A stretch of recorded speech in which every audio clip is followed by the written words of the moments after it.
You are listening to Let's Talk Trio on podcasts. Keep up with the latest episodes by downloading the Podbean app or stream episodes via our social media accounts. Search for Let's Talk Trio on Facebook, Instagram, and Twitter.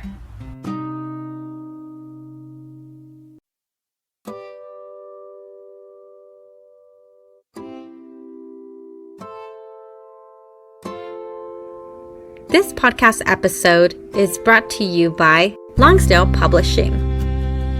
Is your program seeking ways to assess your students' college readiness? Does your program need a tool to document the effectiveness of your program? Longsdale Publishing is excited to offer the Strategic Learning Assessment, a 20-minute online assessment that provides recommendations and strategies to improve academic performance across 11 learning areas: communication, critical thinking, effective learning strategies, focus and concentration, growth mindset, persistence, seeking help, sense of belonging, stress management, test preparation, and time management. For as little as $3 per student, the Strategic Learning Assessment identifies strengths and areas for growth, along with tailored recommendations for each learning area. Want a complimentary sample account for yourself and 5 students? Contact Longsdale Publishing at 727-389-8026. Again, that number is 727-389-8026. Or visit our website for more information at www.longsdale.com. That website again is www.longsdale.com. Longsdale Publishing, your partner in student success.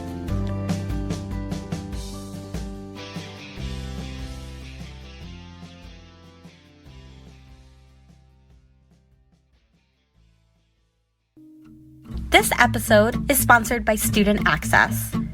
Student Access, the leader in Trio software.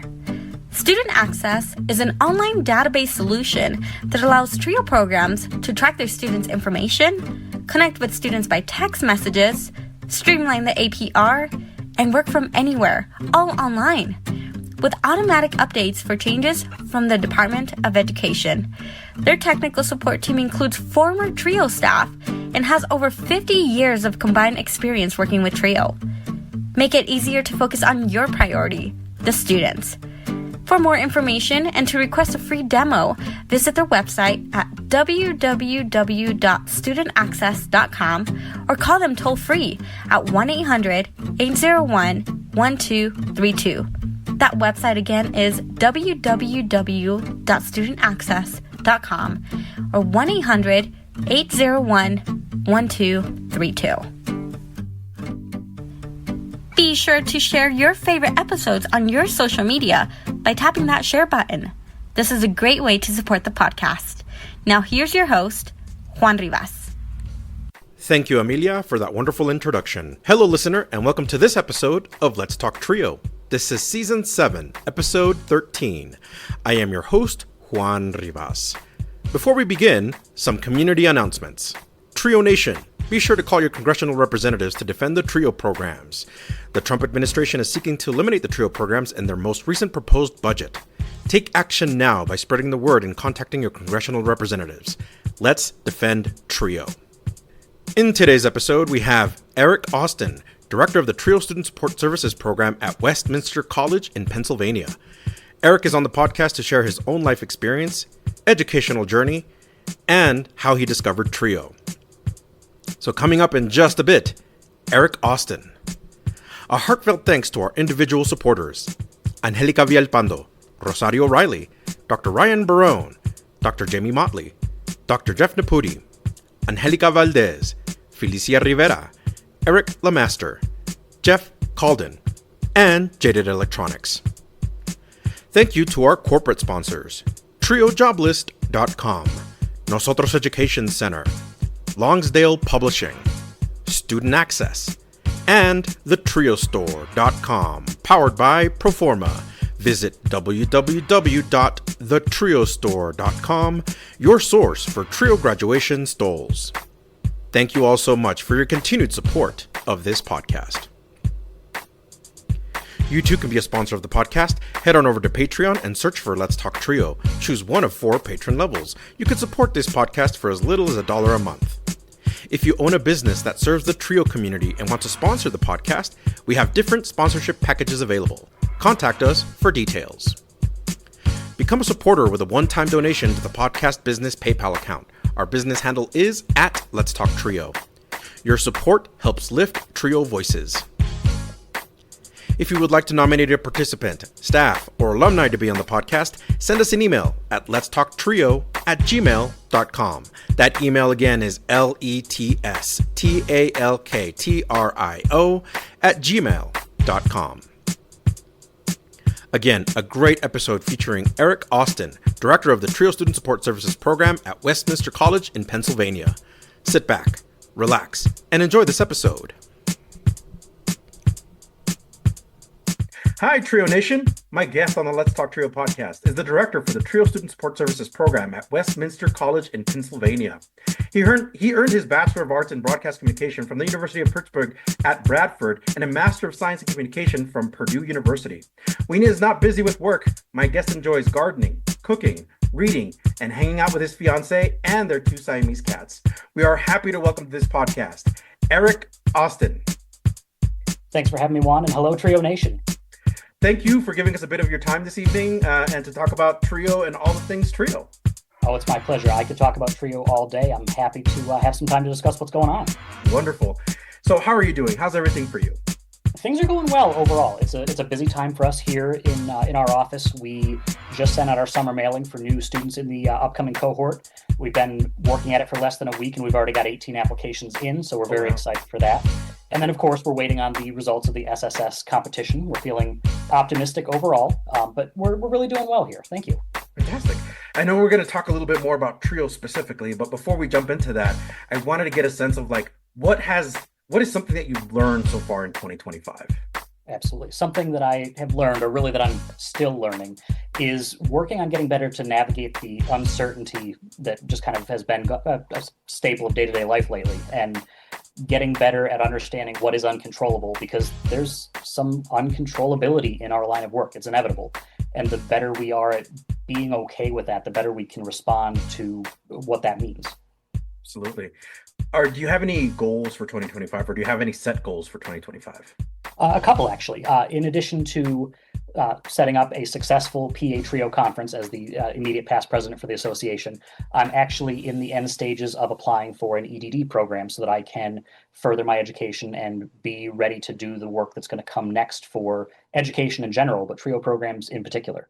Wow, so a couple follow-up questions. So first, congratulations on that initializing the EDD program. The doctoral program is very, very intense. From what I've heard from other institutions, is that it can get pretty intense. But two, can you, for the audience, can you tell us what is the PA Trio Association? What is that? Yeah, absolutely. So PA Trio is the Pennsylvania Association of Trio Programs. So it is our membership and advocacy association for all of the Trio programs in the state of Pennsylvania. I had the opportunity to serve as the president last year, and now I serve as the immediate past president. And among those responsibilities includes me planning the annual conference along with the president-elect. But I also had the opportunity and the privilege of having another one of my staff members here at Westminster follow me into the role. So as the president, as the prior president, I also have the current president 2 doors down from me. So it's been a really great opportunity to work together. Absolutely. That mentorship is super important to keep that consistency across association presidencies. And it sounds like planning a conference is super, super intense. How do you balance your time between being a professional and also advocating for Trio in an association like that? It can be difficult. And I mean, as we know, there are things that are allowable on the clock, things like advocacy, things like awareness, and making sure people know what we are, who we are, and the good work that we're doing. A lot of the other stuff that can't be done on the clock is after hours. It is right. it is still a job. It's something that we enjoy doing. It's something we find important and we make the time to do it. But there's definitely some late night emails with congressional reps Wow. to make sure they know what's going on. There's a lot of afternoon and evening calls trying to reach out to hotels or making sure that we're doing the other work behind the scenes. It's a balancing act, and there's a lot that goes into it. But I think as trio professionals, we've generally gotten pretty good at making sure that we're able to do that because we know that we wear a lot of hats. And Mhm. this is just a situation where there's one more hat that we have to make sure we're wearing properly. Absolutely. We were talking about it in the podcast earlier that there's like a not controllable, uncontrollable, controllable aspect of the career, of the job, of the program itself, because they run on grants. Currently, Trio is in need of a ton of support from advocates to alumni. Can you share with the audience what is Trio currently facing and what can supporters do? Sure. So there's a couple different threads to follow here. It will be as brief as I can, but there's a lot to Sure thing. unpack. In early May, the current administration released what's called their skinny budget for fiscal year 2026. So this is kind of an executive office wish list of the things that they want to see happen, but Hmm. there's not a lot of detail or a lot of planning behind it. Hmm. What was concerning about this skinny budget is that it called for a total elimination of a number of important programs, among them Trio and our cousin program Gear Up. And it really said some things that are unkind and untrue. It called the TRIO programs a relic. It said that college access is not the issue that it used to be for first generation students, low income students, and students with disabilities, and that the work that we're doing belongs in local hands. It belongs with parents and counselors and clergy and Mm. the folks who are in the immediate community. And they're an important part of this. We know that. But to say Yeah, that we yeah. are a relic or that there's no value to what we're doing, we know that's not true. So, so the fight has begun at that point in making sure that that zeroing of TRIO funding doesn't happen because any sort of budget like this from the executive branch is only a wish list. Right. It's not a mandate. It's not a requirement. Congress still has to pass a budget that then gets signed into law. And we know we have supporters in the House and the Senate. We have broad support across party lines in both chambers of the House. And if anyone happened to be watching the recent appropriations hearings, they said as much when the Secretary of Education was in those hearings. They made it pretty clear that TRIO is important and TRIO does fantastic work. I tend to agree with them, but Absolutely. it's made Yeah. it pretty clear that it's important we remind them of the work we're doing and to keep them on track for ensuring that we're getting the funding that we need to do the work that we're doing. So, So yeah. the funding battle is one half of kind of what we're tracking right now. The other half of that, as you know, there are multiple programs under the TRIO umbrella. And there's a subset of the Upward Bound programs that, rather than starting in September for their funding year, like most of us, they start their funding year on June 1st. Hmm. And the award notifications for those programs as we approach June 1st was not showing up. We hadn't seen anything. We hadn't heard from the department about that. And it was getting concerning because if the programs don't have funding, they can't operate. And for many of them, that Hmm. is not just a delay of a week or two, that is cancellation of planned summer events, that is services not being provided to students in a timely fashion or at all. Hmm. Those sorts of delays are not the kind of efficiency that we hear so much talk in the administration about. It doesn't make good sense to hold those notification letters back. So we've already seen a pretty massive advocacy effort across Trio Nation, folks working with the representatives and making sure that they're aware of the importance of getting these grant notifications on time. And we were successful. Just before June 1st, the Upward Bound programs, the June 1 start, did receive their notifications of funding, but not everybody. We did discover, unfortunately, that three Upward Bound programs were canceled, and the language that was used in the letters notifying them of this was a little bit suspect. Hmm. It was fairly vague. There was no clear cut definitions or delineations as to what they had done wrong. It was simply that they were not operating in the interests of the administration, and that there'd been some references thrown around that they could be violating the Civil Rights Act. There's a lot of confusion as to what they could be talking about because we're unaware of any circumstance that would be the case. Right. Yeah. So we had a victory. There's no doubt about that. That we got the awards through advocacy like we'd hoped to, but we didn't come out of it unscathed. And having one of those 3 programs in Pennsylvania, that's something that we feel pretty personally here. Yeah. And particularly because this was the first group of folks to get their funding letters, there is some fear across the TRIO community and from COE as well, that these 3 programs are the first round of folks that'll be canceled, but there could be more on the way as these funding notifications come out.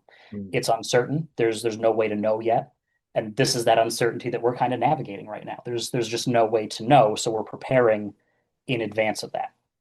So to the question of what we need to do, this is the opportunity for anybody connected with a TRIO program, whether that be students, whether that be alumni, professionals, friends of TRIO. So many of the students that we work with have friends who are not TRIO, but still care deeply for their friends and the services they're receiving because it helps them to succeed.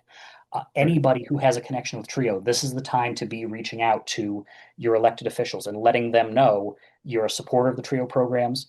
It is important that these programs continue. It's important that they receive the funds they're supposed to receive. And it's important that they receive these funds in a timely fashion, because if we don't receive them on time or we don't receive enough notice, it makes it much more difficult to effectively operate. And students get hurt. Students lose services because we're not able to do what we're supposed to do in the way that we're supposed to do it. A couple days of delay has real world consequences, and that just can't be permitted to happen. So in addition to calling, writing, visiting your elected officials if you happen to have the opportunity. They're going to be home multiple times over the summer, and they have regularly scheduled recesses where they're back in their districts, or for senators, they're across the state. Spend some time, take some time to get out and see them at their local events and get some face-to-face time with them to let them know what's going on and what's important. But certainly social media and all the other mechanisms we have to reach out to folks are incredibly, incredibly important. And if you're looking for some guidance in exactly what to say or how to say it, COE's put some really great resources together. There's some form letters that you can tweak and modify, and they'll help you to send those to your correct elected officials. There are a number of different resources on their advocacy webpage on the COE website. And there's also an advocacy blueprint that many of us have been working off of this summer that talks about coordinating efforts and making sure that we have the biggest possible impact. But truly right now, it is a public relations war at this point. We are trying to make sure that Congress understands there are a lot of people who will be impacted. There are a lot of people who care about those people being impacted, and seeing those kinds of interruptions in service or folks getting hurt because of this action or this lack of action is just not acceptable. And it's not just those who are immediately impacted by TRIO. This is on all of us to be talking to our folks in our church, our folks in our communities, our civic organizations. Anybody who we talk to should know about TRIO. If we as professionals and students and staff care about the programs that we are part of in the way that I know that we do, we don't have any trouble telling people about the good things that we're doing and getting them to buy in and to care. Absolutely. So in a nutshell, that's where we're at. We'll be right back after a word from our sponsor. Are you seeking guidance to enhance your TRIO project's effectiveness and success? Look no further. Nosotros Education Center, NEC, is here to empower your TRIO project with expert consulting services. NEC's mission is to promote the effectiveness and impact of TRIO programs. Since 2003, NEC has specialized in providing professional development and in-service staff trainings, allowable cost services, for TRIO projects across the country. The team at NEC, with over 60 years of combined TRIO experience, offers customized workshops and seminars for project staff, compliance assessments, external evaluations, working on and submitting APRs, database customization and training, developments of policies and procedures manuals, and project implementation or reorganization services. Additionally, NEC has secured over $774 million in federal funding with a 92% success rate through their live and on-demand proposal workshops, assistance with data collection and review, detailed technical reviews, and comprehensive proposal development services.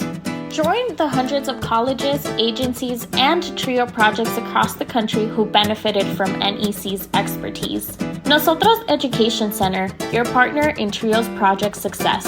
Visit their website at nosotros.edu.org. Again, that's nosotrosedu.org.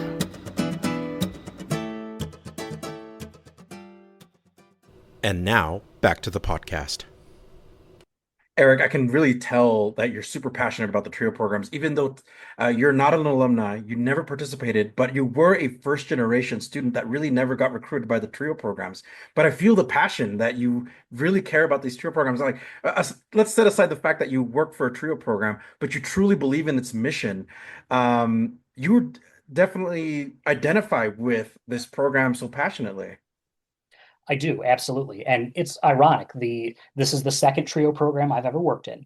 The TRIO program where I got my start was at my alma mater. I had a TRIO SSS program in my backyard. They were in the same building I spent so much of my time, but I didn't understand what it was. I didn't take advantage of it. And I don't know that I call it a regret specifically. I made it through college. I did okay. I'm not mad about where I turned out, but I would have loved, looking back, to have been able to take advantage of the resources that were available to me, because I was the first in my family to go to college. I had supportive family at home, but they didn't know what they didn't know. They didn't know how to help me, because who that's not been to college knows how to handle a FAFSA? Without knowing what's going on, without having been through it, there's only so much help available. So for me, it is something I wish I'd had the opportunity to do back in the day, but it's also now a chance for me to give back to the students who remind me of where I was. So I'm very passionate about the work that we do, because I know it's such good work and I know how important it is. Absolutely. In the weeks after the administration released its budget, a lot of TRIO folks within the TRIO community, whether they're alumni or staff, advocates, they really felt the pain of this budgetary release, and social media became a buzz with advocating and promoting TRIO. Alumni were talking about their experiences. People who work in TRIO started sharing why their programs are important, and even we were sharing highlights in social media about the committee hearings and how those were going. And pardon my kind of expression, it was really Congress going, do you even know anything? To the Department of Education going, like, do you know what your TRIO programs are doing? Can you talk about why these TRIO programs are still so important even after 60 plus years of existence? Oh, absolutely. I mean, the fact of the matter is, the need is still here. We are still here because the need hasn't gone away. And I mean, the students that we serve, they're talented, they're wonderful students, but they are still at a disadvantage compared to those who are not part of those TRIO served populations. A first generation student today still has difficulty accessing a college education. A student from a lower income family still has trouble financing a college education. Students with disabilities have a harder time taking advantage and making good use of the accommodations and support that's available, because the systems that exist are good. They're better now than they've been, but there's still a lot of work to be done, and that's where we come in. We've made a lot of progress in the 60 years that we've been around. There's no denying that, but the gap is still incredibly large. You look at the research, the top quartile, the highest income student population, has a 62% success rate of a college education. The lowest population, 15%. So that is a wide gap. And it's gotten better in 60 years. Think of how wide it was before, but it's still too wide. And until that gap is not there, there is still a need for us, because our entire mandate, what we're supposed to do, is not about giving students success on a silver platter. We've never been about that. Our job is to give everyone a fair shot to make their dreams reality. That is what we are supposed to do. We hear it all the time, not a handout, but a hand up. I think President Jones says that fairly often. Yes. It is our job to help them make their dreams real. And until all of them have accomplished that, we're not done. So we can't quit. Absolutely. I 100% agree. I think what the Secretary of Education often misses, and I'm sorry, I'm taking a small tangent, is that there are students that fall through the cracks, right? That we love our public school counselors. They're awesome. They're amazing in the work that they do. They have heavy student caseloads. They're not going to get that one-on-one FaceTime with every single student.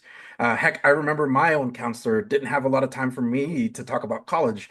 And so Upward Bound for me was the kind of the stopgap. They were the ones that talked to me about college, right? And I feel like that's still relevant today that again, public schools are doing the best they can, but they're often so underfunded and counselors overwhelmed with the amount of students that they're serving that if we didn't have the trio programs, a lot more students would fall through the crack. Oh, absolutely. And I mean, we know that there's a shortage of school counselors, and especially in schools that have less to work with. They're doing more with less, and there's only so far that can go.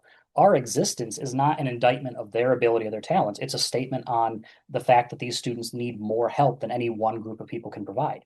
We don't ever try to help one person one way. It's about building a safety net. So there are multiple points of contact to Absolutely. help maximize that opportunity for success.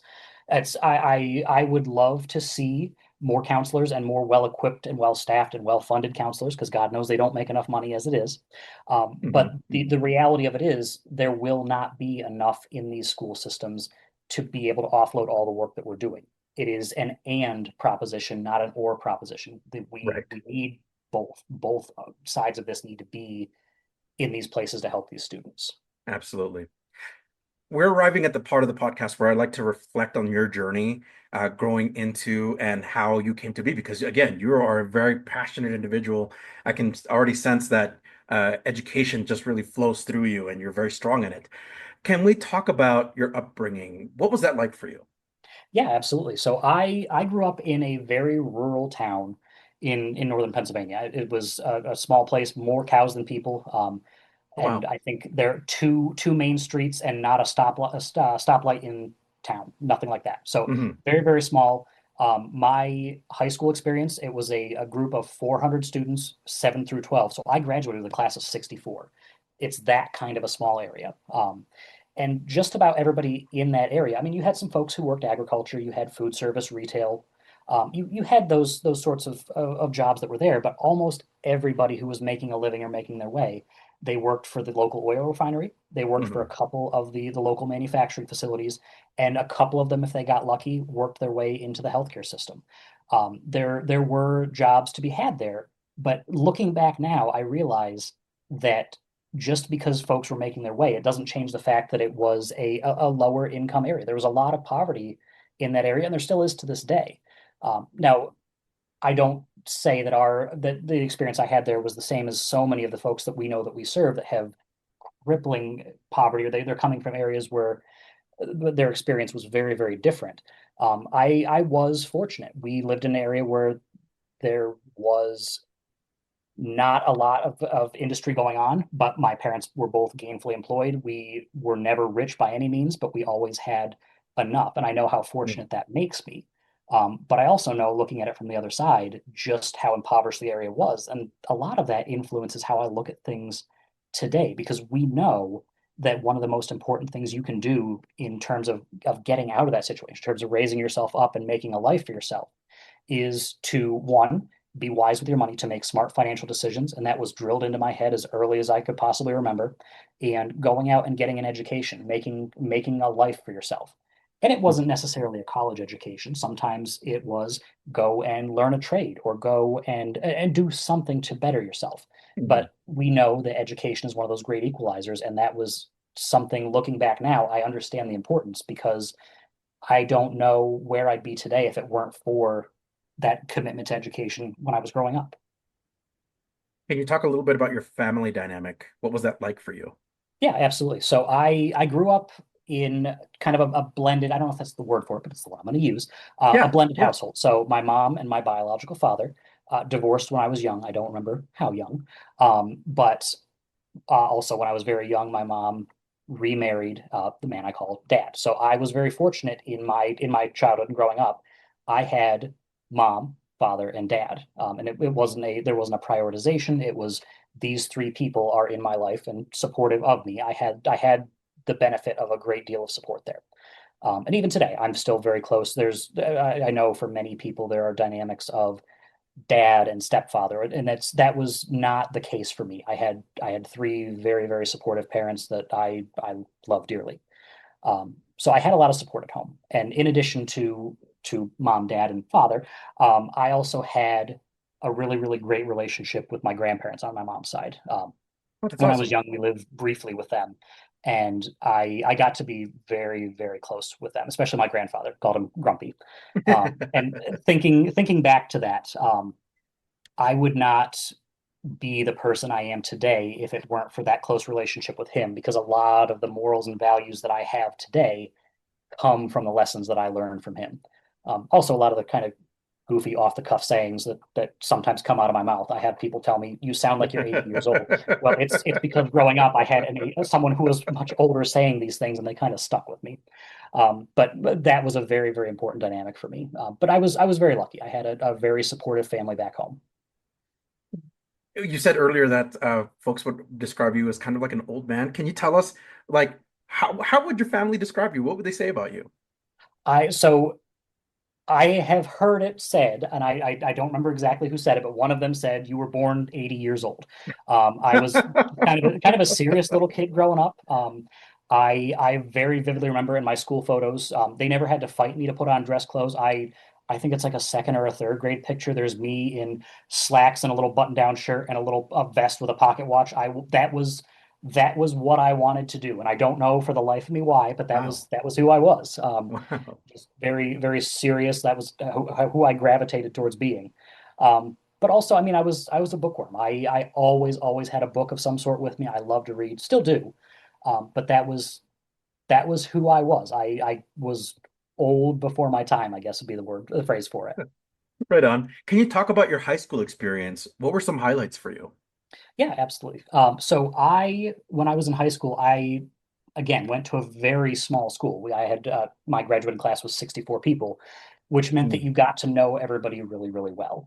And I was on good terms with everybody, but I also, for the most part, kind of floated through the different social groups. I was not really super close with most people, even though I was on good terms with them. But I did have a really small group of people that I was very, very close with, and I got to be close with them through some of the different activities that we did. I was Mhm. involved in the student government, so I had early on that desire to make a difference and to help people. I was the captain of our academic quiz team, so it was very, very nerdy, but also a lot of fun. Spent some time with the choir, did some different odds and ends sorts of things like that, but I never really found my passion when I was in high school. Student council was probably the closest thing to being that thing for me. Mhm. But I did. I had a few close friends. I was on pretty good terms with everybody, but it was a very different experience in high school than it was in college. I really, not to be cliche, I found who I was when I was in college. That's very unique. Also, like a brand, like an overall experience for a lot of college students, right? Is that they really discover themselves and who they are Mhm. in college. In high school, it's kind of like an unraveling a little bit of like we're trying to figure out who we are, but we tend to follow the crowd. Or it feels like in your case, it was like you were already identified yourself as individually and you know what you wanted and what you liked. But college gave you that kind of platform to continue discovering about yourself. So speaking of college, at what point do you think about going to college? Because the reason I ask this is because for a variety of first generation students, typically it's like I don't even have a list of colleges, or it's like a last second thinking about college. Yep, that was me. Oh, okay.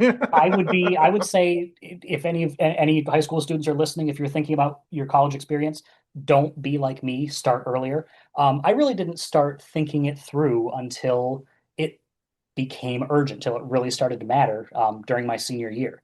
And I did a little bit of looking around. At the time, I knew I was hell bent on being a lawyer. That's what I wanted to do with my life. That was what it Mhm, was going to be. mhm, So I started looking at colleges that had really strong either articulation programs with a well-known law school, or schools that were just known for their pre-law programs. And I picked out a handful. I was looking at Dickinson College, Duquesne University, Alfred Oh wow. University, and very briefly Tulane.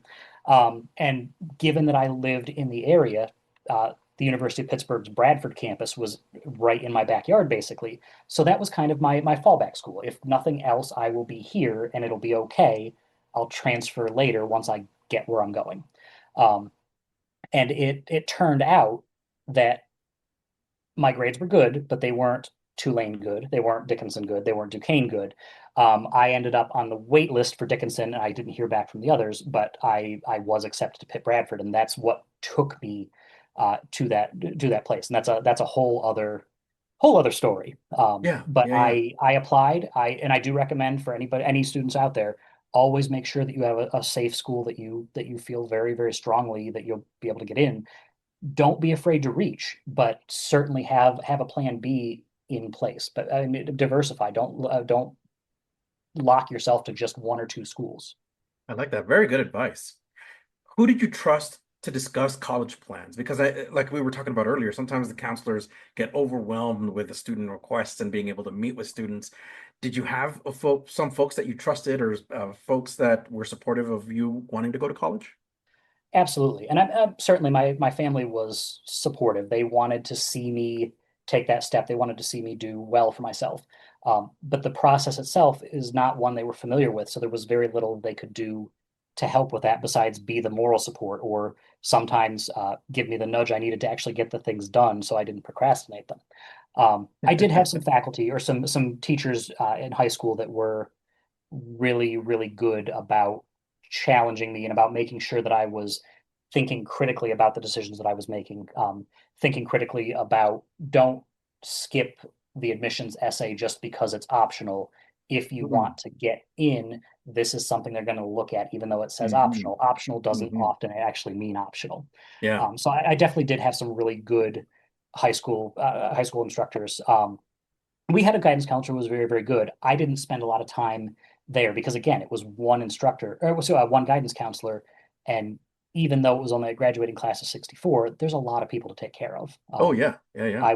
I was doing okay. So I kind of hung back. I spent study halls in the library and the librarian at the time when I was there was fantastic. She was a fantastic resource for that. We talked a little bit about the colleges that made your list, but I want to kind of change the question a little bit if you don't mind. Yeah. What was it about the University of Pittsburgh at Bradford that really drew your attention? What was it about that school that made you go, this is not only going to be the school, but the safety school for me? hmm And it really ended up being two separate decisions. The safety school conversation was this is a school that's close to home. This is a school that if I'm not able to get in anywhere else because it's a regional campus, the odds are good that I'll get in here. So Hmm. it was a safe, rational decision. And Hmm. my thought process had been if I don't get into another school that I like, I can go here, get some credits, boost and buffer my GPA, and then transfer out in a semester or a year. And then it was the option. So I went, and it very, very quickly became not I want to get out of here and go somewhere else, but I can't imagine being anywhere else. And it was a couple Hmm. things. It was certainly, I mean, a small campus. It's a campus kind of not too different from the one I work at now, relatively small. University of Pittsburgh degree, which is something that is prestigious and sought after, even at a regional campus, it is the same degree. Hmm. Um, but the people really made all the difference in the world. And I'll never the very first interaction I had with any sort of professional staff on that campus really changed my trajectory. So I'm gonna talk about that a little bit. My mentor all through college, her name was Christina, Hmm. and she was the director of student activities. She ran the orientation program, and the very first opportunity I had to interact with her was a raffle at the very beginning of orientation. Oh. I was running late. I ran through the doors, and there was like a door prize ticket. Hmm. And I, on the way in, dropped my ticket in, and I thought, "There's not very many in here. Maybe I'm actually not late." I get in there. No, room is packed. Everyone's already in there. Oh wow. Um, Yeah. Nobody did the simple thing. Nobody took the chance to try to do something. They didn't Hmm. drop something as simple as drop the door prize ticket in, Uh-huh. and they just walked on by. Didn't my ticket get pulled? Didn't I have the very first interaction with most of these people, first interaction with this person up on stage, walk away with this huge movie basket. So I was very popular Oh that wow. weekend. Um, but it really stuck with me, and it's a story I still tell to this day. The importance of taking the opportunity or taking the chance to get involved, Hmm. because I could have just as easily not put that ticket in. And if I hadn't done that, it's those little things that can make all the difference in the world. If I hadn't done that, I never would have been as close with Christina as a mentor. I never would have considered a career in student services. I never would Mm, have been here today. And just on and on, the number of choices that pivoted around that one decision that I made. wow. I'm not necessarily a believer in fate, but that is something that I can point to that everything would have been different without that. Yeah. Talk about a like a butterfly effect that you really don't know about until you like it could be the smallest choice that leads up to these great things that are happening. So, Oh, wow, absolutely. that's amazing. So we're gonna fast forward a little bit to your high school graduation. Can you talk about this moment and what it meant to you and your family? Yeah, absolutely. So I was again, I had the opportunity to go to a small school. It was a very rural area, but it was also the school that I mean, my parents had graduated from there. My grandparents graduated from the school that was its predecessor a couple miles down the road. Mhm. But I had family that worked there. We have deep connections in this town. So having a chance to be there with all of those people, it was kind of a surreal experience, not so much because it was a waypoint to where I was going, Mhm. but because the group of people that I'd gotten to know so well, that's that group of 64, there was an understanding, whether I realized it at the time or not, that things were about to change. We were kind of going our separate ways. And Mhm. even though it wasn't a group that I was terribly close with for the most part, there was that recognition that, oh, this is a big transition point. Everything's going to be different. Mhm. So for me, that's kind of what hit me. I mean, for my parents, obviously, there's pride. I get to walk across the stage, and I did a good thing. They're going to be super excited, clapping, cheering. But the other thing that really sticks out to me about that, and what I remember most, is who wasn't there. My grandfather, he'd been sick for a long time, and Mhm. he wasn't able to attend graduation.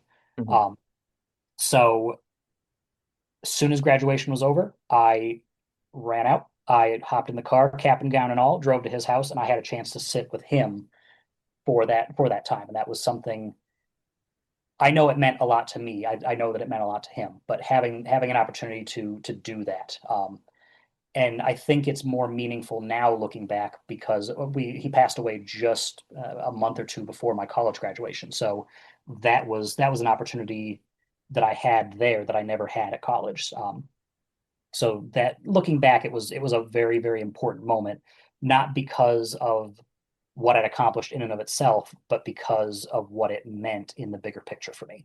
Thank you so much for sharing, Eric. I know that's a very touching memory, and so glad you shared with the audience because these are the watershed moments, right? That we encounter and makes a huge difference. Absolutely. Um, and after you graduated from high school. What preparation did you do to enter the University of Pittsburgh at Bradford? Most of what I did in that summer before attending college was financial preparation because we all know when you fill out a FAFSA, there is an expectation of what your family is going to contribute. It used Oh, to for be the sure. EFC, now it's the SAI. Hmm. There's an amount that they think, oh, what your family can afford to pay. Hmm. We all know that that's not necessarily the case. So even though I had a very supportive family, I knew that that was limited in terms of financial support. There's just some things that can't be done. Hmm. So I Hmm. spent the summer working and trying to save as much money as I possibly could. Um, and I was fortunate because my grandparents, since I was born, had been putting money in an account that helped to offset some of those costs. It helped me to pay for some of those necessities. I had the honor and the distinction of winning some scholarships that helped to fund a lot of that education, but there was still a lot that had to be paid for. We know that books aren't cheap. Oh, Uh, no, yeah. I was going to college at a time when laptops were still much more expensive in the grand scheme. They hadn't come down and become so affordable. Chromebooks, and the less expensive options weren't a thing yet. Yeah, yeah, no, So yeah.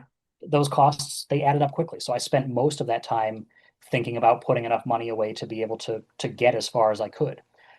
I didn't really think a lot about academic preparation or academic success Hmm. because I did well enough in high school. I assumed incorrectly that what I was doing in high school was going to be enough to get me through college, and I was going to be just fine because I was clever and I knew that that was gonna be enough. And Hmm. it wasn't. I learned that the hard way in my time through college. I know we're going to talk a little bit more about your time in college, so I can't wait to hit back to that point of why you felt that way. Um, Talk about the moment you set foot on campus. What was that moment like for you? And yeah, how did you process that? It was a little bit surreal. One of the schools that I'd applied to and I'd been waitlisted to was Dickinson College. Mm. Um, the dorm that I ended up being assigned to was Dickinson House. So there was a little bit Oh, of serendipity there. uh-huh. But it was a townhouse style living. So they were individual apartments, and when we parked to start unloading, um, it was a little bit nerve wracking. Even though I was only half an hour from home, it was new, it was unique, it was different. Whether I wanted to admit it or not, it was a little bit scary. Um, so we started trying to figure out where I was going, getting things hauled in. The very first time I walked past that section of townhouse apartments, I met some of the folks that would end up being my best friends at college. They lived 3 doors down from me. Um, Hit it off right away. And actually, some of the stuff that was meant for my dorm room never made it there. It ended up in that apartment instead. And I spent a Oh, really interesting. quite a bit of time in that apartment instead because that became our place to hang out. That's where everybody Yeah. gathered up. Uh-huh. So it was still certainly an unnerving experience trying to figure out what was going to be next or what I had to do. But having that really good fortune to find good friends right away and having an opportunity to have that interaction I talked about with my mentor and finding my people really helped to anchor me to that place. And it stopped being a conversation of, oh, I'll transfer, and it became, why was I ever going to transfer? This is a Mm. place where I fit, I belong. Yeah. And I know for a lot of first generation students, that feeling of belonging is pivotal. Absolutely. Agreed. It's so critical. When you find your campus and it feels like there's a connection there, and yeah, nothing else can compare. I absolutely agree with that. So, did you know what you wanted to major in? And I realize I'm asking this question because you were motivated to be a lawyer. Nothing was going to stop you from becoming a lawyer. So was that the thing that you went into, like pre-law, getting into classes that were going to prepare you for that? Yeah, so I went into the pre-law program, which was a pre-law designation on a history and political science major, which intuitively made sense to me because I enjoyed history. I certainly wasn't good with names and dates, but I enjoyed the concept of history. Hmm. And it made a lot of good sense to me. And then as I was in those classes and I was confronted increasingly with names and dates, and I'm bad at names and dates, I realized this is something that I probably could work really hard and make it, but I don't think I like it well enough to do that. And Oh, I I see. think that's an important thing to know is that it is okay to do that. I at the time felt like a failure because I wasn't where in this place I belonged. I wasn't in the major that felt right, and I was Mm. actively watching things not go well when they should have been going well. Hmm. Um, and having that experience, I changed my major multiple times before I really truly found that fit. Oh, The wow. history political science pre-law track to criminal justice Hmm. to an undecided major briefly, and then on to broadcast communications and a specialization in speech communication, which I never would have anticipated in a million years, because in high school I was terrified of public speaking. I hated speaking in Hmm. public. This Hmm. kind of conversation here couldn't have happened. Hmm. And I Wow. credit a lot of being able to do that now with the major, certainly. But I had some really fantastic faculty that helped tremendously along that way. Some folks that I really credit with a lot of the success I've had up to this point Hmm. because they helped me see that more than anything else, being able to effectively express yourself and get your ideas into the world is one of the most important skill sets that you can have. If you can make yourself heard, you've got a shot to make change. So I've got to ask this question. It's more like a follow-up, but also works very well. Is what is it about the broadcast communication program that really caught your interest? Because it sounds like you developed as a awesome speaker. You're here in this podcast. You're a leader in the Pennsylvania Trio Association. So you're doing a lot of leadership style that really puts your degree to use. So what was it that finally like you made the jump? I think part of it was a lot of the coursework that was done was less traditional academia of notes and open written exams and Mm, essays and the sort of things that you expect when you think of a traditional college education. It was a mhm, lot more practical and a lot more application based, and that really worked well for me as a person. I'm a very I don't know that I'd say hands on, but the doing of the things is the important component to me. mhm, That really spoke well when it was group projects or it was don't regurgitate this stuff that came out of the textbook, go into the sound booth and show me that you know how to do a crossfade from one audio track to another on a mock radio broadcast. mhm, So being able to do those things really made a big difference for me.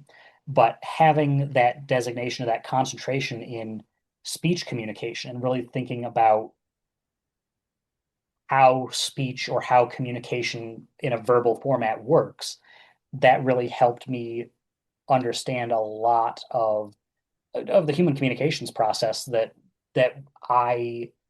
I think part of why I was so nervous in high school was I didn't fully grasp all of it. And for me, I think that having that information and truly understanding, okay, what is actually happening right now? I don't know why that's a mhm, thing that matters to me, but actually understanding the underpinning of communication made a big difference for me. So I think the combination of that topical application based learning and an opportunity to really dive into and improve on an area where I know I was lacking, it really just kind of spoke to me.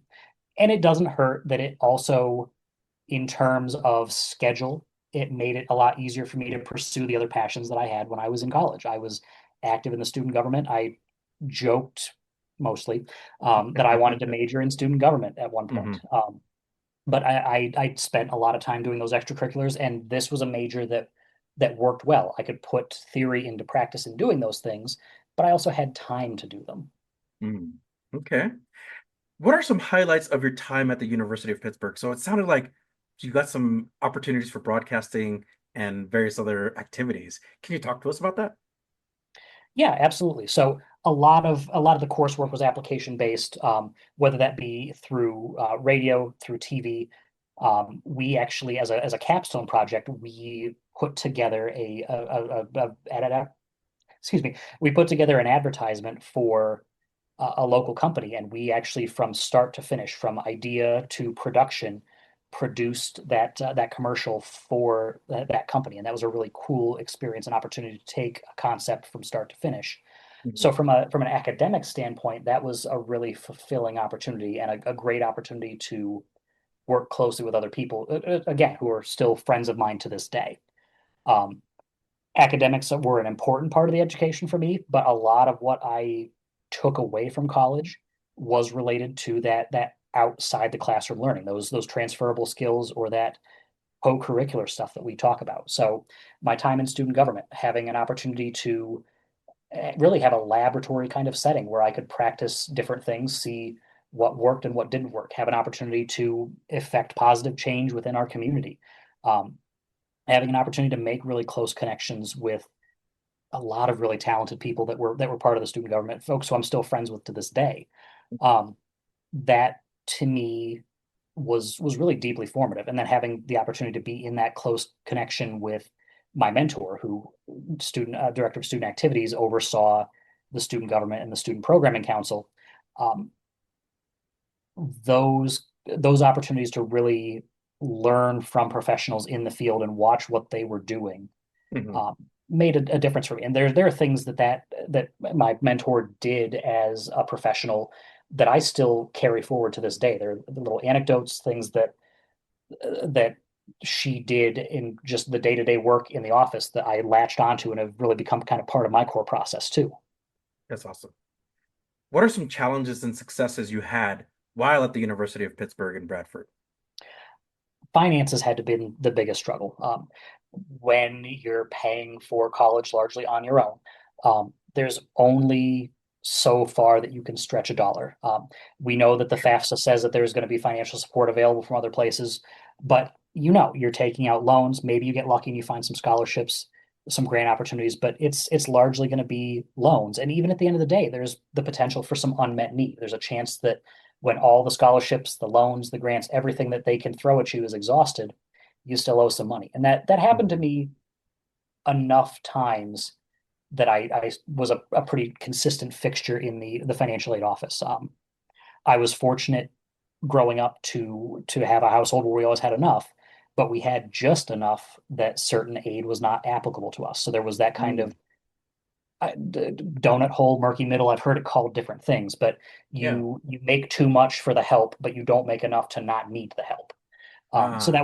that was certainly a part of that story for me. So thinking about how to cover that funding gap, and I was fortunate. There were opportunities for work study. It actually encouraged me to end up becoming a peer tutor, and having a chance to help others in that way. Um, but it also, in becoming a peer tutor, it really made me come to terms with how I was doing as a student.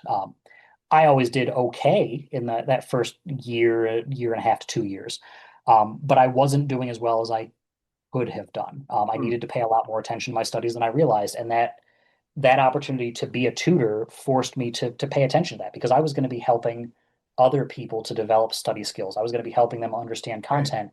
Right. How am I going to do that if I'm not being a good student? I was a Mm-hmm. good enough student to meet the criteria to Mm-hmm. be a tutor, but I wasn't being the kind of student that I knew I needed to be. So that really encouraged me to buckle down and put some of the strategies that I knew into practice to be a better student. And really that helped everywhere. I was being a better student. I had an opportunity to be a better student government liaison. I had an opportunity just to be all around a higher caliber student through those opportunities. So there was certainly some good that came out of it. Absolutely. But having to confront that I was not as aware of how strong or not strong a student I was, and the challenges related to being a student in college and working your way through having to pay. Mm-hmm. Those they kind of go hand in hand. There was some good to it, but there was also some challenge to it. Absolutely. So this really comes back to the conversation we were having earlier about you said that graduating high school, you didn't really notice that there were certain skills lacking, that going into college was you were just right there in the middle, performing where you needed to be to get by. But it was tutoring that made you realize that you needed to up your level of academic skill. Um, can you talk about like I know it was during tutoring, but was it during a conversation you were having with a student, or just that realization that you needed to be a leveled up student in order to be able to provide the services that you were giving? It was a little bit of both. There was certainly recognizing that when I applied, the GPA minimum to be a tutor, I just made the minimum, and that was fine. That was enough. Hmm. But in looking around at the other tutors that were in there, I was working with peer tutors from different disciplines, and I mean, we had some folks who were engineering and chemistry, and they were brilliant. And hearing how they approached their content and how they approached their topics. Some of it's training. They had a couple years of training and they were really talented tutors.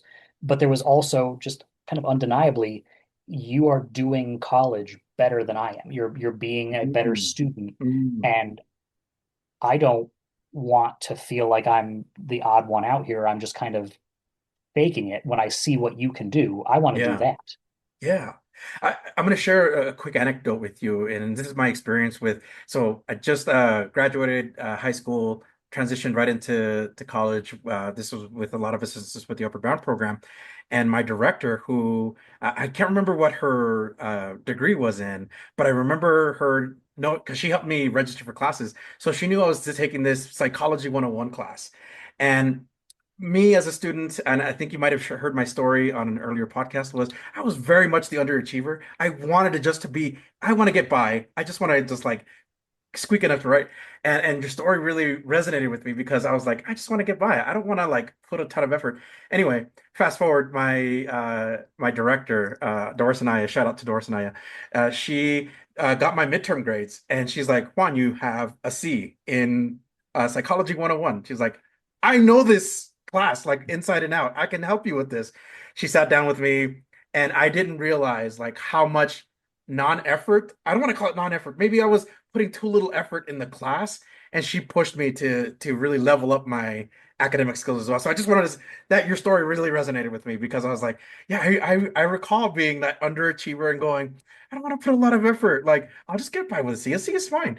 And it took that meeting with my mentor, Doris, who was just like, you can do better. You can absolutely do better. Yeah.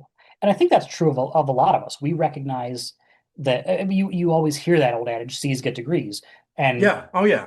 I think for a lot of students who are or who could have been trio students, there's that expectation of good enough is good enough. And one of the Mhm. things that I try to bring into practice with our students is yes, good enough is good enough, but I know what you're capable of. I want you to raise the bar, especially when we have Absolutely. folks that come in, brand new first year students, and that I want to be a doctor. Okay, I need you to understand from me right now that C's get degrees does not apply to you. You're in a competitive Yes. program. You need to shoot Yes. for excellence. And I know you can shoot for excellence, and we're going to talk about how to make that happen. And I mean, regardless of what major you're in, I think that's a super important conversation to have. You deserve more than just good enough. Yes, absolutely. So well said, Eric. I think that's super important for students to know that, right? You're shouldering this responsibility to be in college, but also to be the best version of you and best representation of you to be while you're in college. Such an important point. So while we were talking about Absolutely. mentors, and we love this transition to this next question, who were your mentors that provided guidance while you were in college, who kept pushing you and creating opportunities? Yeah. So really the mentor or when I think of a mentor, the person that comes to mind for me is the person I spoke about, Christina Hansen. Um, she really showed me a lot of what it means to throw your whole being into supporting students. She Mhm. was, I mean, phenomenal. I had the opportunity to have a lot of conversations with her about things that were well beyond where I was at as a student. We started talking the summer of my sophomore year. We started talking about big complex student affairs theories and started throwing out things like Chickering's vectors and like Whoa. things that I was not prepared for, but she broke it down in a way that helped me understand why she did what she did and why she made such a commitment to one treating all of us like adults. She Mhm. anytime someone would come into Mhm. the office and ask about the kids, she'd stop them and correct them. They are not kids, they're students. They're students, they're people, they're adults. And that was very important to her that we are not children, we are adults that are doing what it is that we're doing. Um, so having the opportunities to learn from her in that way and really just seeing her passion for wanting to make a difference with students, that that put me on a whole different trajectory. I mean, she put me on a different trajectory with just that single act of making sure that I put the ticket in the bowl to get picked. But that was really kind of the aha moment where it stopped being law or criminal justice or what have you, and not just kind of floating, not figuring out what I wanted. Mhm. Those conversations with her made it clear to me that what I wanted to do was help people, and not just people. I wanted to help students because they were the group that needed that support. They needed that help to get to where they're going and to be who they were going to be. So Absolutely. really, when I think of mentors, she is a major influence for me. And there were certainly a lot of other administrators, a lot of other faculty and staff that were important parts of my journey, but no one comes to mind quite as readily as her. So, Eric, when did you learn about Trio? So I had at least kind of an understanding that Trio existed Mhm. when I was in college because I tutored on the second floor of our library and the Trio offices were across the hallway from us. So I was around Trio all through college. I didn't understand what it was. I just knew there's this office with these people and they do good things for students, Mhm. but I don't need that. So I knew of it. I existed around it, but I never really made my way anywhere near enough to it to get hooked. Mhm. Um, and it's ironic because after I graduated, I spent some time doing some different odd jobs. I worked temporarily in our admissions department. I floated around a couple of different roles, but one of the folks who was was in the administration on that second floor worked with tutoring, worked with disability resources, also worked with Trio. called me out of the blue and said, "Hey, we are looking for an academic advisor for the TRIO program because the grant is ending. It's a 5-year grant. We're looking for someone temporary to help finish out this year so students are getting support. Would you be interested?" Mhm. I'm like, "Yeah, I guess. I don't really know a whole lot about it. I don't know that this is going to be a thing for me, but I don't want to do what I'm doing right now, so I'll do this instead. That sounds kind of cool." Mhm. And that was my first introduction into TRIO. I actually got into the role in May of 2015, and the rest is kind of history. Oh, wow. Right on. So that was your intro to Trio and learning about the services it provides. Yes, and it's funny. I knew just enough, and then when I got into the role, I knew that it was a good thing. I mean, obviously, if you've been around Trio for more than a minute, you know that it's a good thing that helps people.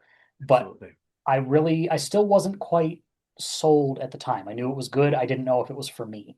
Yeah. And what really Yeah. changed my trajectory, again, there's a lot of trajectory changing happening.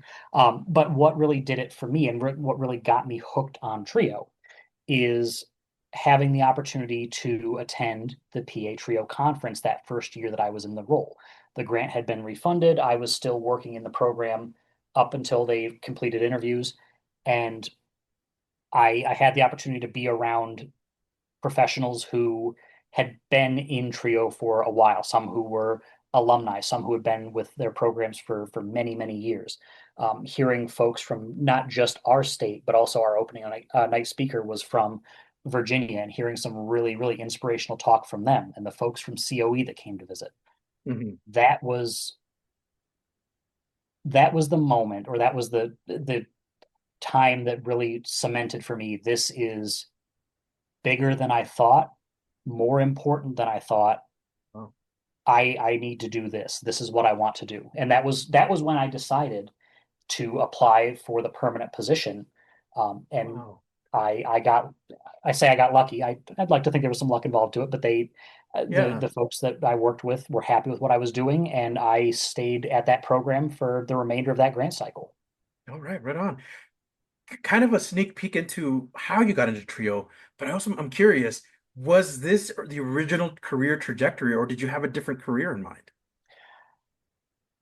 My original plans, well, the third iteration of the original plans, uh, were related to student affairs. I wanted to do student services in some way. Hmm. That influence from my mentor really kind of hung on, and I realized that's how I'm going to do this. I want to work in student services in some way. Trio was not necessarily the plan. My plan had been after graduation, go on and get my master's degree, look for a really reputable student affairs program. I had applied. I'd already gone through most of the process to getting applied and accepted. Hmm. And then just a couple months before graduation, with my grandfather passing away, that really kind of Yeah. set me back and hit me hard. And I decided at that time what I needed was to spend time home with family. I needed some time to kind of sit and recenter. Didn't change what my aspirations were, but it changed how I needed to go about it because I needed to be around family. Um, Absolutely. and as we know about folks who graduate and then decide they're going to take a gap year or they're going to pause, in many instances, it's very, very tough to get back. And it took me up until 2019 to really commit to moving forward and then ending up getting that master's degree Mm. program process started Mhm. again. And by that point, I was deeply embedded in Trio, and I wasn't planning on leaving it. Yeah.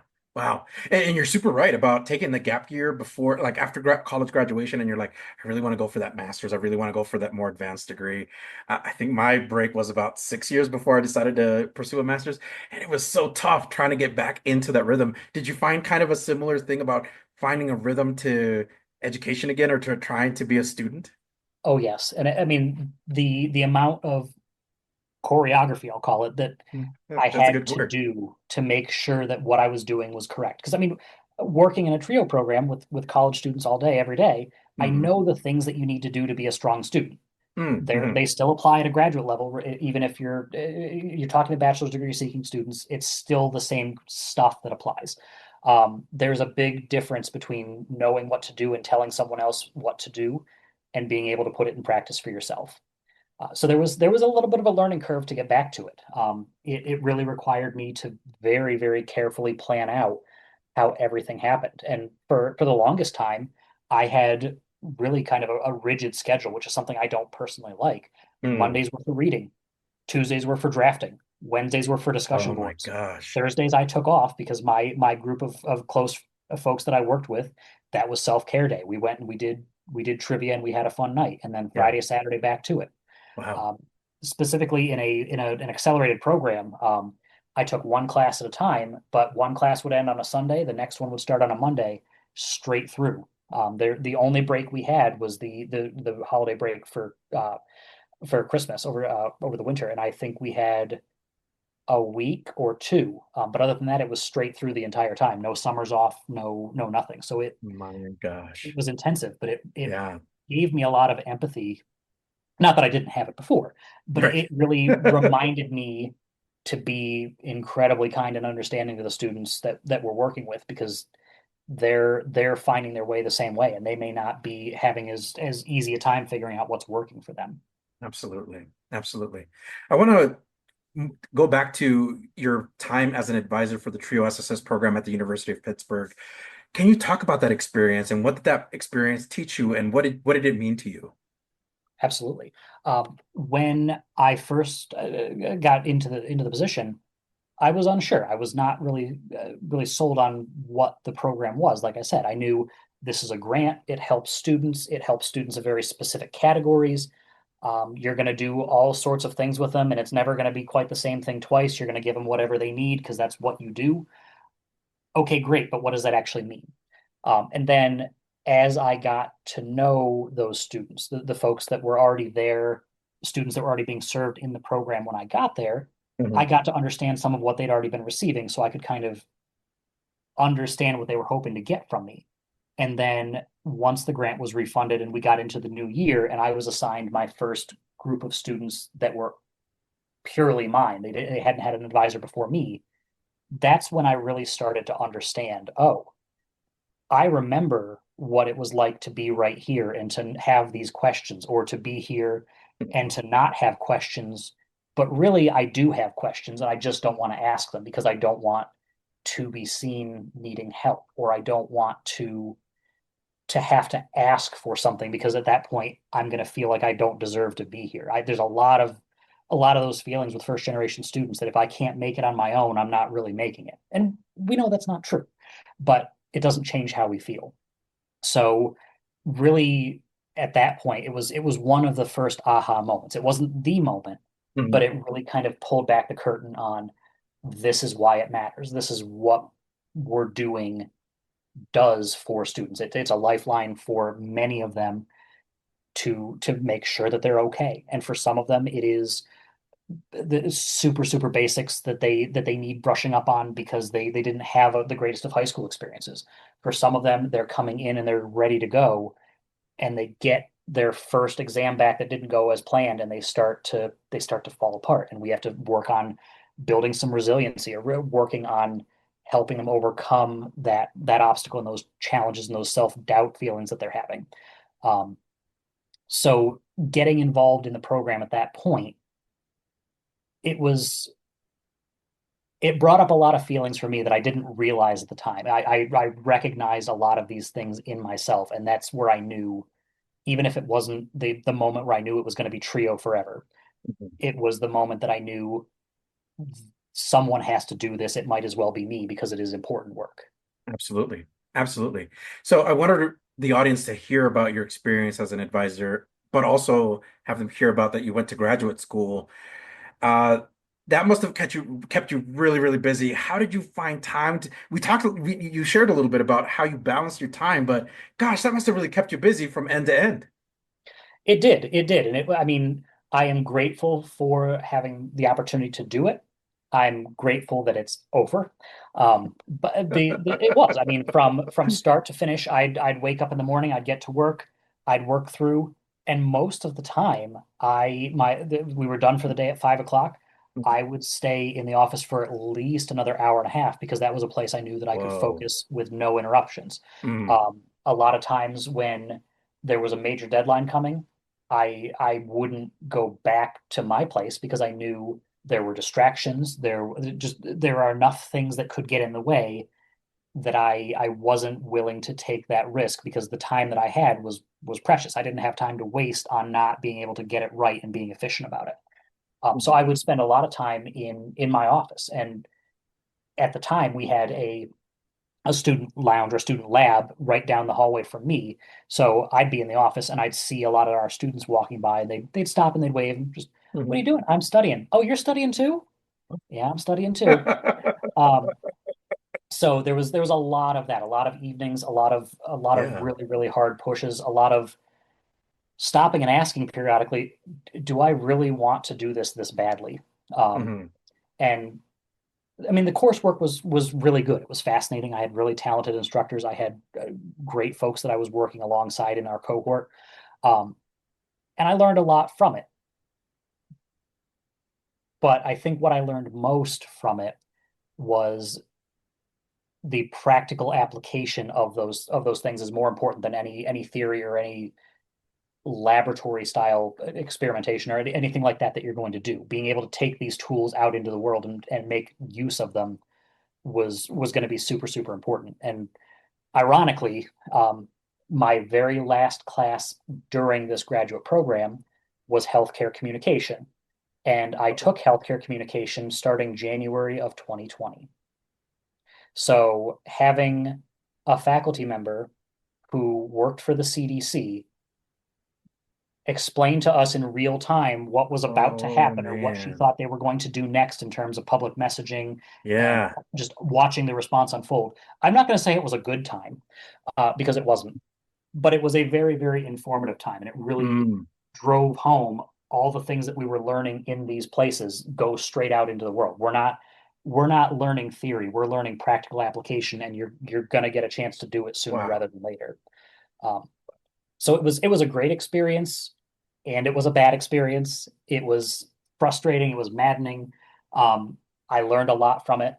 I'm glad that I'm done, and I know full well that I'm about to start something like it just over again with this EDD program. But it was a very rewarding experience overall. I'm grateful to have broadened my skill set that way. Now that I have you at this moment, and likely with Trio students listening, can you talk about balancing your work and grad school and how your schoolwork related to your job? Yeah, can you give us just like a an example of how you balance all of that? Because I know for a lot of listeners, they're curious, like, if I want to do that, how do I balance it? Yeah, and it's anybody who is a trio student, trio staff. We all know that when we have multiple different responsibilities, it's tough. I mean, and I talk about this with students all the time. You are not just a student. You are a child to parents. You are a friend to your friends. You are a partner to someone. You have all of these different folks and these different responsibilities that are demanding your attention, and it gets heavy. It really does. For Personal sure. responsibilities, professional responsibilities, all of these things, it can get incredibly difficult to manage that. So a couple of the things that really were super important to me and that I'd recommend to anybody thinking about furthering their education or just trying to keep themselves balanced. First and foremost, get yourself organized. And I don't mean go buy a planner and put everything into it. Maybe find the thing that works for you. Hmm. I am not a paper planner person. Some of the Hmm. students I've worked with, Hmm. they are paper planner people. Hmm. If that's your thing, go for it. But don't try to force yourself into an organizational method that is right for everybody else. Find what's right for you, because managing all of these different things you have to do is much, much easier when you can lay them out and see what's going on. So keeping yourself organized, holding yourself accountable. We know that there are deadlines that we face every day, whether that be something professionally, whether that be a homework assignment that's due, whether there's a major consequence like it's going to tank your grade or you're going Hmm. to lose a job, or it's a Hmm. less major consequence or something that's not as apparent because it's going to have impact down the line. Managing those deadlines and holding yourself accountable to meeting them is going to be super important. And sometimes the only person making you make a deadline is going to be you. So practicing that accountability, holding yourself accountable to what you said you were going to do. It is a difficult skill, but it's a super, super important skill to master. Um, I can't stress that enough. If you don't practice those things now in your middle school, high school, college careers, it's going to be much, much harder to put that into practice when the consequences are bigger. So Absolutely. practicing that, holding yourself to those deadlines. If you are someone who has difficulty with procrastination, think about the strategies that will help you with that. For me, a really good tool has always been an artificial deadline. If I know something's due on Friday, no, it's not. It's due on Wednesday. So if I slip up, I still have some room to fix it, and I know that I need to do better in the future. So I've built myself kind of a backstop to make sure that I'm okay, even Hmm. if I slip up. Um, so I mean, accountability, organization. The other thing that I think we talk about, but I'm going to generalize, most of us are kind of bad at doing is taking time for self-care. Oh, yes. You can Yes. be organized and accountable and busy and all of these things happening, but if you don't take time to take care of yourself, you're going to burn yourself out. You cannot go forever. And sometimes it's something like get enough sleep. Sometimes it's drink something other than a Coke. Mm. Sometimes it's eat a vegetable. There's Absolutely. I mean, so there's physical self-care in terms of making sure that you are getting what you need to be physically okay, but it's also mental self-care. When Hmm. all of these things are on your mind and on your plate, it gets heavy and that weighs on It you. does. So finding the things that bring you some joy, whether that be I'm gonna binge a couple episodes of my guilty pleasure Netflix show, or I'm gonna go for a walk, I'm gonna go to the gym, I'm gonna go hang out with friends. That those moments of self-care are going to sometimes feel like they shouldn't be happening. You'll feel some guilt sometimes about taking time for yourself when there's things to do, but the alternative is your body's going to make you do it some other time, and it's not going to be a convenient time.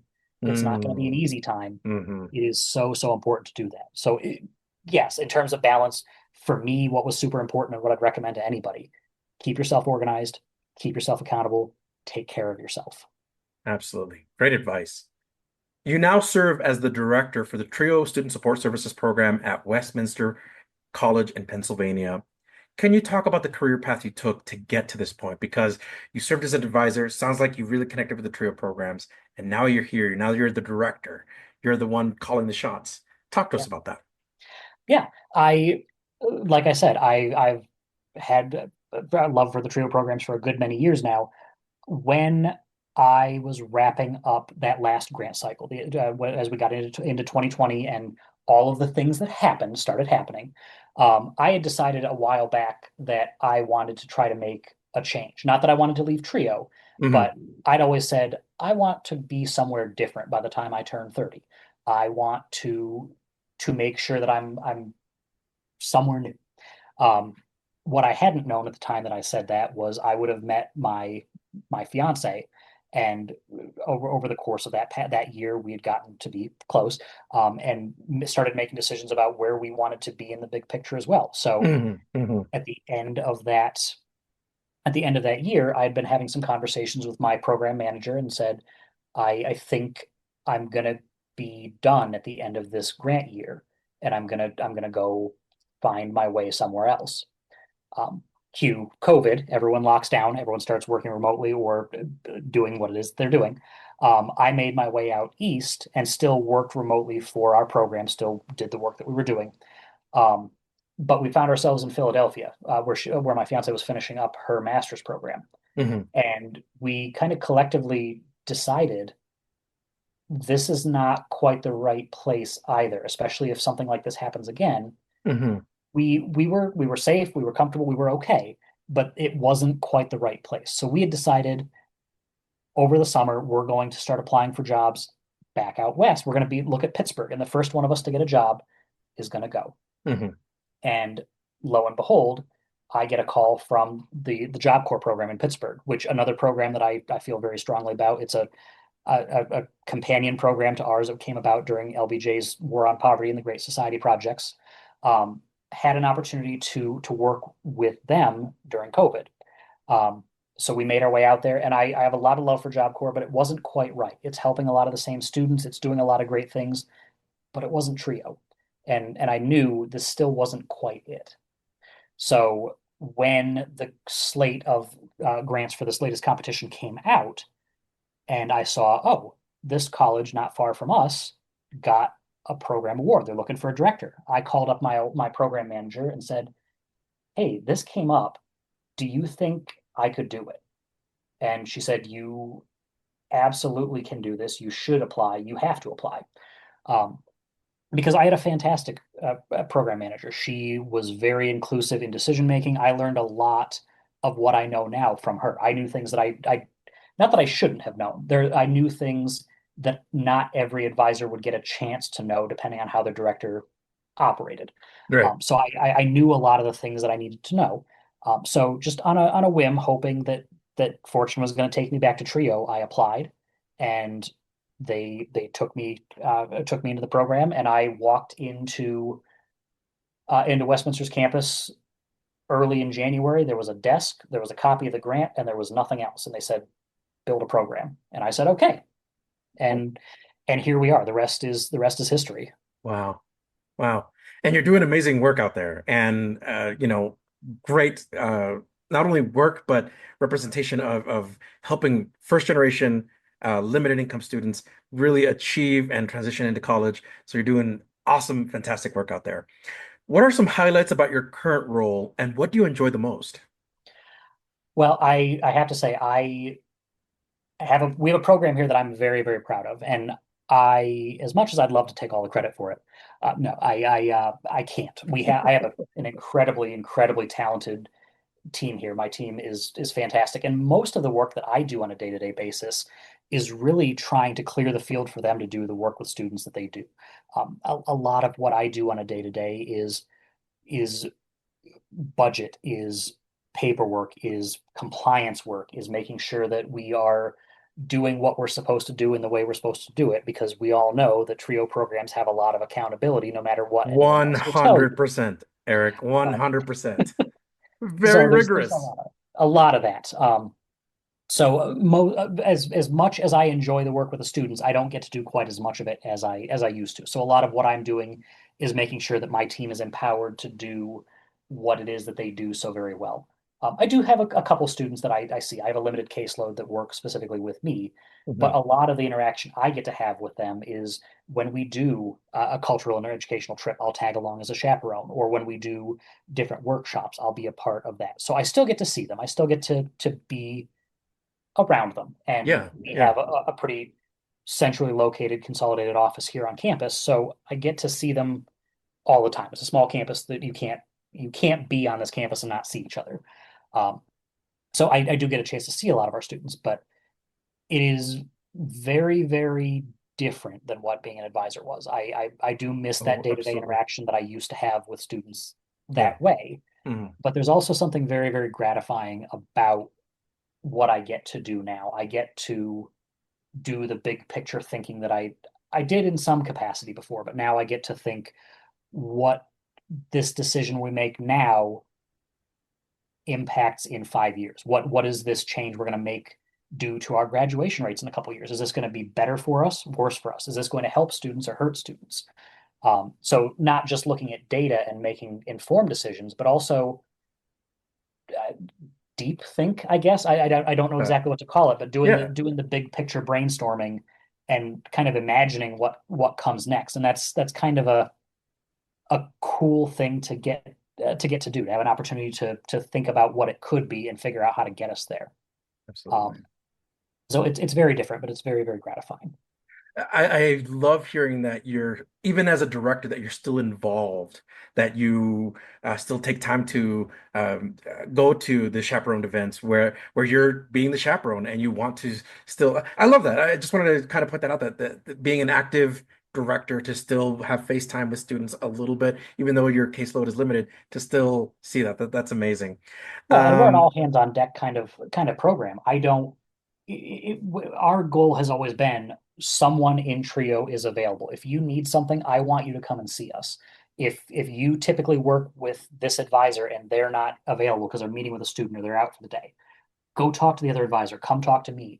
You should never have a circumstance where you cannot get the help you need walking into the Trio office. So having the interaction that way is certainly important. But for me, I also as part of our evaluation process, every application that comes through this program, my assistant director looks at and I look at. So whether I've Mm, met you or not, wow. every student who comes through our program, I know because I've gotten a chance to see the paperwork. I've seen the needs assessment, the applications.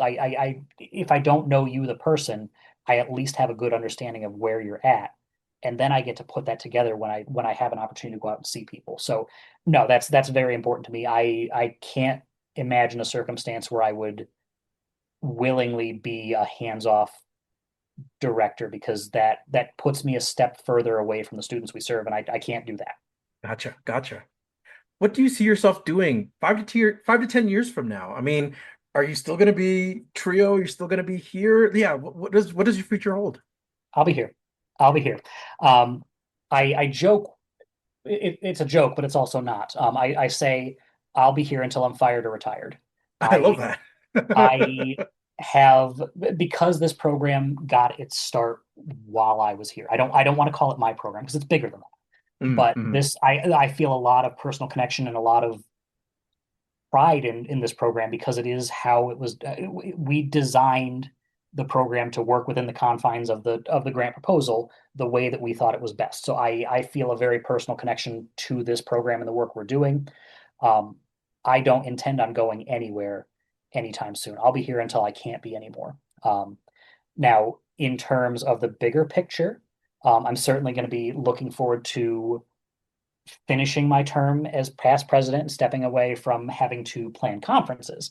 But I'm certainly looking for ways to stay involved and to serve in some capacity because I'm a big advocate in servant leadership and giving back to our trio community because that helps keep us strong. And I'm certainly thinking about in the big picture having opportunities to contribute to our regional association as well. I love our extended MEOP family, and any chance that I have to get involved there, I'd certainly take that opportunity as well. Wonderful. If you had all trio professionals in one room, they're from Upward Bound, Veterans Upward Bound, Student Support Services, every trio program you could think of. If you had them all in one room, what is some advice you would share with them? Whew, there's a lot that's going on in the world right now. There's a lot of things that we're contending with. There's a lot for us to look at and be worried about. There are things that we look at, and even when we win, it feels like we're fighting an uphill battle, or it feels like it's too much. Um, don't give up. Do not give up on what we're doing and keep fighting for it, because the work that we do is entirely too important.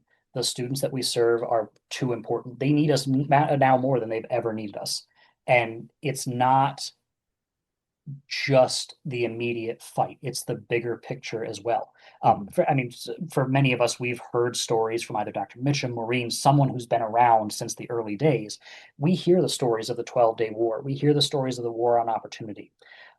I wouldn't presume that we're going to be spoken of the same way, but the work that we're doing here is going to be talked about years from now in the history of Trio because one, we're going to win.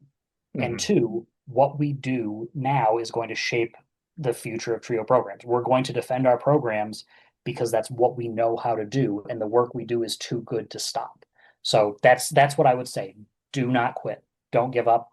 Keep fighting. What advice do you have for trio participants, whether they're pre-college, in college, or thinking about going to college? Accept help. It's very, very easy, and especially with a lot of the students that we serve, it's easy to let pride get in the way or to have these feelings that if I take help or if I let someone help me do it, if I don't do it on my own, that I didn't earn it or I don't deserve my spot or my role in this place. That's nonsense. I am here to tell you that you belong in these spaces. You deserve the help that is available out there for you. And there are so many people who want to see you succeed. I mean, thousands and thousands of professionals, not just trio professionals, but everywhere on your college campuses, in your high schools, wherever you are, there are people that want to see you succeed, and they will give you all the tools that they can possibly put in your hands. You just have to say yes and take it. So don't let pride make you struggle more than you have to. There's nothing noble about struggling harder than you had to make a point. Let us help you be the person that you're going to be. That is fantastic advice. I love that. What is something that you're currently watching, reading, or listening to? So besides Let's Talk Trio, Thank you. I'm a big podcast fan, and I'm also kind of a horror junkie or a lover of spooky stuff. So two podcasts that are in pretty regular rotation right now. A show called We're Alive, which is an audio drama post-zombie apocalypse. How is the world rebuilding? Fantastic. Definitely recommend it. Okay. And then also Old Gods of Appalachia, which is a lot of the old Appalachian folklore kind of retold in a new way. In these different ways. It's an anthology series. If you're into spooky and you're into podcasts, highly recommend them both. I love that. Thank you for that recommendation. Yeah. Using only one word, describe yourself. So I'm going to describe myself in one word, and I'm going to explain it why, because I don't know how to. Absolutely. Yes. Go for it. So my team are all Clifton Strengths practitioners, and there are 34 different themes. And one of the themes that shows up for me is connectedness. And it's connectedness both for me in terms of ideas and information, but also in community in terms of being relational to people. So for me, connected is a word that really comes up over and over again. Wow. And to kind of stick on this, the word connected, it feels like connection is really super important to the work that you do. Absolutely. I mean, Trio is a relational thing, whether it's helping students. If we don't help them feel comfortable with us, if we don't build a connection with them, why are they going to listen to us? When it comes to doing the advocacy work we do, if we're not connecting with the people who can make change, why are they going to help us? Everything that we do related to Trio in one way or another is connected, is relational and is connected. Absolutely. Erik, thank you so much for giving us your time this evening. I gotta point this out because our audience didn't see this happening. We met while the sun was still out on your end in Pennsylvania, and it had slowly transitioned to dark. So thank you. I know we have a 2-hour difference. We stayed pretty late to do this. So thank you for being on this podcast. Thank you for sharing your incredible journey. And Trio is super fortunate to have you as a strong advocate. Thank you. It's my absolute pleasure. Any opportunity that I have to be a part of the cause and to help what we're doing get out there is fantastic. So thank you for having me. Absolutely. We have a tradition on the Let's Talk Trio podcast where we have the guests sign off. Can we have you do the honors? Happy to. Hi, this is Erik Austin, graduate of the University of Pittsburgh at Bradford and Purdue University. I'm a first-generation college student and the director of the Trio Student Support Services program at Westminster College. Keep advocating, keep the faith, and remember, Trio works. Are you a participant, alum, or staff of a Trio program? Do you want your program highlighted? You or your program could be featured in an upcoming episode of Let's Talk Trio. Get a hold of us by going to our Facebook page or Instagram and send us a direct message. Search for Let's Talk Trio. We want to get your story to the public. You just heard from our guest, Erik Austin, Director of the Trio Student Support Services Program at Westminster College in Pennsylvania and past President of the Pennsylvania Association of Trio Programs. Thank you, Erik, for being on the podcast and for sharing your Trio journey. Remember, if you would like to be on the Let's Talk Trio podcast or know a staff, advocate, participant, or alumni, send us an email at letstalktrio@gmail.com. That email again is letstalktrio@gmail.com. A heartfelt thanks to our individual supporters: Angelica Villalpando, Dr. Jamie Motley, Dr. Ryan Barone, Dr. Jeff Napudi, Angelica Valdez, Rosario Riley, Felicia Rivera, Eric Lemaster, Jeff Calden, and Jaded Electronics. Thank you to our corporate sponsors: TrioJoblist.com, Nosotros Education Center, Longsdale Publishing, Student Access, and The Trio Store, powered by Proforma. Visit www.thetriostore.com, your source for Trio graduation stoles. Thank you all so much for your continued support of this podcast. You too can sponsor the Let's Talk Trio podcast in one of 3 ways. Become a monthly patron on Patreon. Our base level starts at $1 a month. Become a corporate sponsor by placing an ad on the podcast. Contact us for details. Become a supporter with a one-time donation to the podcast business PayPal account. Our business handle is @Let'sTalkTrio. I'd like to take a moment to thank our honorary members of the Let's Talk Trio podcast, Roderick Chambers, Tony Ho, Scott Kendall, and Susan Cramp. The Let's Talk Trio podcast team is John Russell, audio engineer, music producer and composer, and post-production editor. Amelia Castañeda, script supervisor, marketing manager, social media manager, and producer. Juan Rivas, executive producer and host. Be sure to follow the Let's Talk Trio podcast on Facebook, Instagram, and YouTube. This episode was recorded Tuesday, June 17th, 2025. Thank you all so much for listening, and we will catch you on the next episode.